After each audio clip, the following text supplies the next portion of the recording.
Hi dears, welcome to Keerthi vlogger. ಎಲ್ಲರೂ ಹೇಗಿದ್ದೀರಾ? ಇವತ್ತು ಎಲ್ಲರೂ ಚೆನ್ನಾಗಿದ್ದೀರಾ ಅಂದ್ಕೊಂಡಿದ್ದೀನಿ. ನಾನು ಕೂಡ ಚೆನ್ನಾಗಿದ್ದೀನಿ. ಇವತ್ತು ಬಂದುಬಿಟ್ಟು ಒಂದು ರೆಸಿಪಿ ಮಾಡ್ತಾಯಿದ್ದೀನಿ. ಕೆಮ್ಮು, ಶೀತ, ನೆಗಡಿಗೆಲ್ಲ ತುಂಬ ಒಳ್ಳೆಯದು. ಡ್ರೈ ಫಿಶ್ ಹಾಕಿ ಸಾಂಬಾರು ಮಾಡ್ತಾಯಿದ್ದೀನಿ. ಹುರಿದವರೆಕಾಳು ಹುಳಿ ಅಂತಲೂ ಹೇಳ್ಬೋದು, ಇಲ್ಲ ಕರಿಮೀನು ಸಾಂಬಾರು ಅಂತಲೂ ಹೇಳ್ಬೋದು. ನೋಡೋಣ ಬನ್ನಿ, ಎಲ್ಲರೂ ಮಾಡ್ತಾರೆ, ನಾವು ಯಾವ ರೀತಿ ಮಾಡ್ತೀನಿ ಅಂತ ತೋರಿಸ್ತೀನಿ.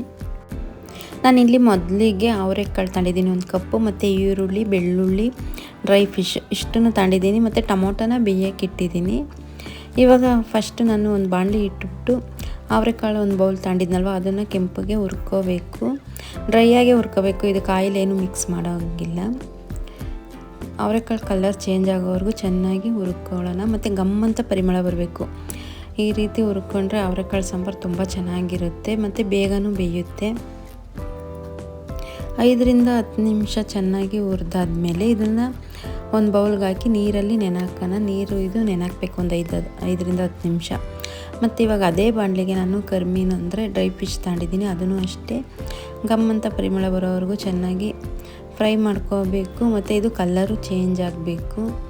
ಒಂದು 5ರಿಂದ 10 ನಿಮಿಷ ಚೆನ್ನಾಗಿ ಕಡಿಮೆ ಉರಿಯಲ್ಲೇ ಉರಿಬೇಕು. ಜಾಸ್ತಿ ಉರಿ ಇಟ್ಟುಬಿಟ್ರೆ ಇದು ಸೀದೋಗೋವಂಥ ಚಾನ್ಸಸ್ ಇರುತ್ತೆ. ಅದಕ್ಕೋಸ್ಕರ ನಾನು ಕಡಿಮೆ ಉರಿ ಇಟ್ಕೊಂಡು ಒಂದು 10 ನಿಮಿಷ ಚೆನ್ನಾಗಿ ಫ್ರೈ ಮಾಡ್ಕೊತೀನಿ. ಇದನ್ನು ಫ್ರೈ ಮಾಡ್ಕೊಂಡಾದಮೇಲೆ ಇದನ್ನು ಅಷ್ಟೇ ಒಂದು 10 ನಿಮಿಷ ನೀರಲ್ಲಿ ನೆನೆಸ್ಬೇಕು. ನೆನೆಸಿ ತೊಳೆಯೋದ್ರಿಂದ ತುಂಬ ಚೆನ್ನಾಗಿ ಕ್ಲೀನ್ ಆಗುತ್ತೆ. ಇವಾಗ ನಾವು ಡ್ರೈ ಫಿಶ್ ಹುರಿಬೇಕಾದ್ರೆ ಕೈ ಆಡಿಸ್ತಾನೆ ಇರಬೇಕು, ಕೈ ಬಿಡಬಾರ್ದು. ಕೈ ಬಿಟ್ಟುಬಿಟ್ರೆ ಒಂದು ಸೈಡ್ ಆಗುತ್ತೆ, ಒಂದು ಸೈಡ್ ಆಗೋಲ್ಲ, ಮತ್ತು ತಳನೂ ಫಿಶ್ಶು ಸೀದೋಗುತ್ತೆ. ಆದ್ದರಿಂದ ನಾವು ಇದನ್ನು ಕೈ ಆಡಿಸ್ತಾನೆ ಇರಬೇಕು ಚೆನ್ನಾಗಿ ಫ್ರೈ ಆಗೋ ತನಕ. ಇವಾಗ ಡ್ರೈ ಫಿಶ್ ಚೆನ್ನಾಗಿ ಹುರಿದಿದ್ದಾಗಿದೆ. ಇವಾಗ ಇದಕ್ಕೆ ಸ್ವಲ್ಪ ನೀರು ಹಾಕ್ಬಿಟ್ಟು ಒಂದು 5ರಿಂದ 10 ನಿಮಿಷ ನೆನೆಯಕ್ಕೆ ಬಿಡಬೇಕು. ನೆಕ್ಸ್ಟ್ ನಾವು ಇವಾಗ ಗ್ಯಾಸ್ ಸ್ಟವ್ ಹಚ್ಚಿಬಿಟ್ಟು ಕುಕ್ಕರ್ ಇಡ್ತಾಯಿದ್ದೀನಿ. ಕುಕ್ಕರು ಬಿಸಿ ಆದಮೇಲೆ ಒಂದು 2 ಚಮಚ ಆಯಿಲ್ನ ಸೇರಿಸ್ತಾಯಿದ್ದೀನಿ. ಆಯಿಲು ಬಿಸಿ ಆಗಬೇಕು. ಆಯಿಲ್ ಬಿಸಿ ಆದಮೇಲೆ ಸಾಸಿವೆನ ಒಗ್ಗರಣೆ ಕೊಡ್ತಾಯಿದ್ದೀನಿ. ಮತ್ತು ಸಾಸಿವೆ ಚಟಪಟ ಅಂತ ಸಿಡ್ದಾದ್ಮೇಲೆ ಈರುಳ್ಳಿ, ಟೊಮೊಟೊ ಸೇರಿಸ್ಬಿಟ್ಟು ಫ್ರೈ ಮಾಡ್ಕೋಬೇಕು. ನಾನು ಕರಿಮೀನನ್ನ ಫ್ರೈ ಮಾಡ್ಕೊಂಡಿದ್ನಲ್ವ, ಅದನ್ನು ಇವಾಗ ನೀರಲ್ಲಿ ನೆನೆಯಕ್ಕೆ ಬಿಟ್ಟಿದ್ದೀನಿ. ಇಲ್ಲಿ ನೀವು ನೋಡ್ತಿರ್ಬೋದು ಈರುಳ್ಳಿ ಟೊಮೊಟೊನು ಚೆನ್ನಾಗಿ ಫ್ರೈ ಆಗಿದೆ. ಇದಕ್ಕೆ ನಾನು ಇವಾಗ ಕರಿಬೇವನ್ನು ಆ್ಯಡ್ ಮಾಡ್ತಾಯಿದ್ದೀನಿ. ಕರಿಬೇವನ್ನು ಸೇರಿಸಿ ಚೆನ್ನಾಗಿ ಮಿಕ್ಸ್ ಮಾಡ್ಕೊಂಡಾದ್ಮೇಲೆ ಅವರೆಕಾಳು ನೆನೆಸಿಟ್ಟಿದ್ನಲ್ವ, ಅದನ್ನು ತೊಳೆದ್ಬಿಟ್ಟು ಅವರೆಕಾಳನ್ನ ಇದಕ್ಕೆ ಸೇರಿಸ್ಕೋಬೇಕು. ಅವರೆಕಾಳನ್ನ ಏನಿಲ್ಲ ಅಂದರೂ ಒಂದು 2ರಿಂದ 3 ಸತಿ ಚೆನ್ನಾಗಿ ತೊಳ್ಕೊಬೇಕು. ತೊಳೆದಾದ್ಮೇಲೆ ಇದಕ್ಕೆ ಸೇರಿಸ್ಕೋಬೇಕು.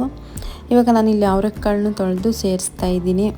ಅವರೆಕಾಳೆಲ್ಲ ಸೇರಿಸಾದ್ಮೇಲೆ ಆಲೂಗೆಡ್ಡೆ, ಬದನೆಕಾಯಿ ಸಣ್ಣಗೆ ಕಟ್ ಮಾಡಿ ಇಟ್ಕೊಂಡಿದ್ದೆ, ಅದನ್ನು ಸೇರಿಸ್ಬೇಕು. ಇದು ಆಲೂಗೆಡ್ಡೆ ಬದನೆಕಾಯಿ ಹಾಕೋದ್ರಿಂದ ಚೆನ್ನಾಗಾಗುತ್ತೆ, ಮತ್ತು ಡಿಫ್ರೆಂಟಾಗಿ ಟೇಸ್ಟಿಯಾಗಿ ಚೆನ್ನಾಗಿ ಬರುತ್ತೆ. ಹುರಿದವರೆಕಾಳು ಹುಳಿ. ಇವಾಗ ಕರಿಮೀನು ತಿಂದೇ ಇರೋರು ಇಷ್ಟೇ ಮಾಡಿಕೊಂಡ್ರೆ ಸಾಕು, ಕರಿಮೀನು ಹಾಕೋಂಗಿಲ್ಲ, ಸ್ಕಿಪ್ ಮಾಡ್ಕೋಬೋದು. ಇಲ್ಲಿ ಆಲೂಗೆಡ್ಡೆ ಬದನೆಕಾಯಿ ಎಲ್ಲ ಸೇರಿಸಿ ಚೆನ್ನಾಗಿ ಮಿಕ್ಸ್ ಮಾಡ್ಕೊತಾ ಇದ್ದೀನಿ.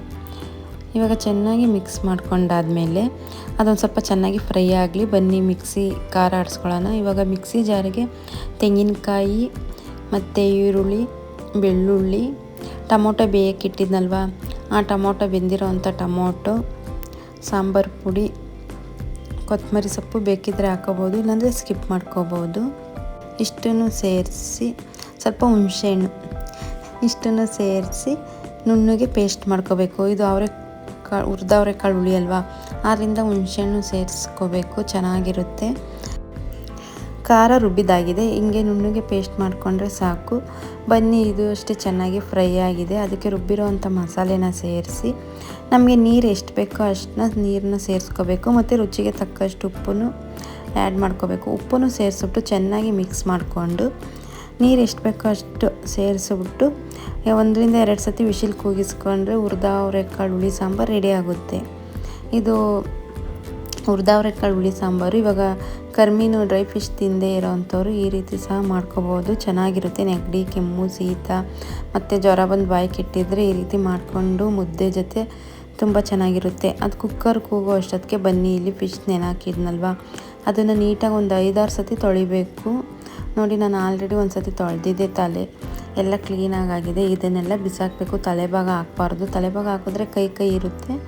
ಆದ್ದರಿಂದ ನಾನು ತಲೆಯೆಲ್ಲ ತೆಗೆದು ನೀಟಾಗಿ ಒಂದು 5-6 ಒಂದು 7-8 ಸತಿ ತೊಳ್ಕೊಂಡ್ರೂ ಚೆನ್ನಾಗಿರುತ್ತೆ, ಅದೇ ಕ್ಲೀನ್ ಆಗುತ್ತೆ. ನೀವು ಇಲ್ಲಿ ನೋಡ್ತಿರ್ಬೋದು ನಾನು ಎಷ್ಟು ಸತಿ ತೊಳಿತಿದ್ದೀನಿ ಅಂತ. ಈ ರೀತಿ ನೀಟಾಗಿ ನೀರು ಕ್ಲೀನ್ ಆಗೋ ತನಕ ತೊಳಿತಾನೇ ಇರಬೇಕು. ಮತ್ತು ಫಿಶ್ಶು ಅಷ್ಟೇ ಚೆನ್ನಾಗಾಗಬೇಕು.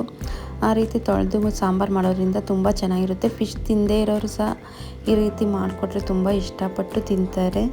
ನೀವು ಯಾವ ರೀತಿ ಮಾಡ್ತೀರಾ ಅಂತ ನನಗೆ ಕಮೆಂಟಲ್ಲಿ ತಿಳಿಸಿ. ಇದನ್ನು ಒಂದು ಸತಿ ಟ್ರೈ ಮಾಡಿ ನೋಡಿ ಹೇಗೆ ಬಂತು ಅಂತ ಕಮೆಂಟಲ್ಲಿ ತಿಳಿಸಿ. ಇವಾಗ ನೋಡ್ತಿರ್ಬೋದು ಫಿಶ್ ಫಸ್ಟಿಗೂ ಈಗಲಿಗೂ ಎಷ್ಟು ಚೆನ್ನಾಗಾಗಿದೆ ಅಂತ. ಇವಾಗ ಕುಕ್ಕರ್ ಕೂಗಿದೆ, ಅದು ಸಾಂಬಾರು ರೆಡಿಯಾಗಿದೆ. ಇವಾಗ ಕರ್ಮೀನು ತಿಂದೇ ಇರೋರು ಇದಕ್ಕೆ ಅವರೆಕಾಳು ಸಾಂಬಾರು ರೆಡಿಯಾಗಿದೆ, ಇದಕ್ಕೆ ಬಿಸಿ ಮುದ್ದೆ ಮಾಡಿಕೊಂಡು ಊಟ ಮಾಡ್ತಿದ್ರೆ ತುಂಬ ಚೆನ್ನಾಗಿರುತ್ತೆ. ಮತ್ತು ನಾನು ಗ್ಯಾಸ್ ಸ್ಟವ್ ಹಚ್ಚಿಬಿಟ್ಟು ಇವಾಗ ಕರ್ಮೀನು ತೊಳೆದಿಟ್ಕೊಂಡಿದ್ನಲ್ವ ಅದನ್ನು ಇವಾಗ ಆ್ಯಡ್ ಮಾಡ್ತಾಯಿದ್ದೀನಿ. ಆ್ಯಡ್ ಮಾಡಿಬಿಟ್ಟು ಒಂದು 10ರಿಂದ 15 ನಿಮಿಷ ಬೇಯಿಸ್ಕೋಬೇಕು. ಬೆಂದರೆ ಸಾಕು, ಕರ್ಮೀನು ಸಾಂಬಾರು ರೆಡಿ ಆಗುತ್ತೆ. ಇದ್ರ ಜೊತೆ ಬಿಸಿ ಬಿಸಿ ಮುದ್ದೆ ಆಗಿರ್ಬೋದು, ರೈಸ್ ಆಗಿರ್ಬೋದು, ಎಲ್ಲದಕ್ಕೂ ತುಂಬ ಚೆನ್ನಾಗಿರುತ್ತೆ. ನೀವು ಒಂದ್ಸತಿ ಟ್ರೈ ಮಾಡಿ ನೋಡಿ ಹೇಗೆ ಬಂತು ಅಂತ ನನಗೆ ಕಮೆಂಟಲ್ಲಿ ತಿಳಿಸಿ. ನಿಮ್ಗೆ ಇಷ್ಟ ಆದರೆ ಲೈಕ್ ಮಾಡಿ, ಶೇರ್ ಮಾಡಿ, ಸಬ್ಸ್ಕ್ರೈಬ್ ಆಗಿಲ್ಲ ಅಂದರೆ ಫುಲ್ ವಿಡಿಯೋ ವಾಚ್ ಮಾಡಿ ಸಬ್ಸ್ಕ್ರೈಬ್ ಆಗಿ ಸಪೋರ್ಟ್ ಮಾಡಿ. ಇವಾಗ ನೀವು ಇಲ್ಲಿ ನೋಡ್ತಿರ್ಬೋದು ಕರ್ಮೀನು ಸಾಂಬಾರು ರೆಡಿಯಾಗಿದೆ. ನಾನು 15 ನಿಮಿಷ ಅಷ್ಟೇ ಬೇಯಕ್ಕೆ ಬಿಟ್ಟಿದ್ದು. ಈಗ ರುಚಿ ರುಚಿಯಾದ ಕರ್ಮೀನು ಸಾಂಬಾರು ರೆಡಿ. ಬಿಸಿ ಮುದ್ದೆಗೆ ಅನ್ನಕ್ಕೆಲ್ಲ ಸೂಪರಾಗಿರುತ್ತೆ, ತುಂಬ ಚೆನ್ನಾಗಾಗಿತ್ತು. ಟ್ರೈ ಮಾಡಿ. Thanks for watching. ನೆಕ್ಸ್ಟ್ ವಿಡಿಯೋದಲ್ಲಿ ಸಿಗೋಣ. ಬಾಯ್, ಟೇಕ್ ಕೇರ್.